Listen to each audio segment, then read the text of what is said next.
In this video, I'll be sharing with you how you can encrypt your SQL Server database.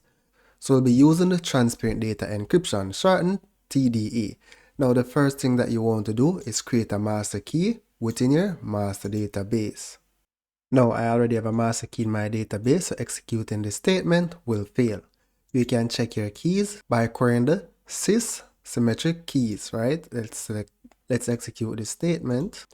And I have a database master key and a service master key. So if you expand the symmetric keys folder, you'll see your master key. Now once your master key is created, you need to go ahead and create a certificate. So let's go ahead and create the TDE certificate. So the initial cert existed, so it failed. So now I just added one.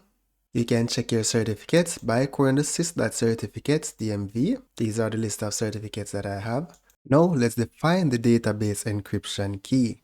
So I'll be encrypting the test database. So let's execute. Please note the warning.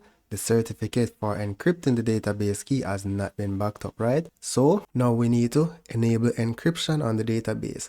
We can execute this command, as well as we could go on the database, right click, select properties, then go on options and set the encrypted enabled equal true and then select OK. Now the next step is to really back up your certificate. So you specify the path where you want to back up your certificate. Then you specify the with private key. Then you specify the full path and the name of the file. And then you have the encrypted by password. So this is the same password that you use to create the master key. For storing your certificate, you have to ensure that you create the master key, and then you'll be required to create the certificate from that backup file that you created, decrypted by the master key. And that's basically it.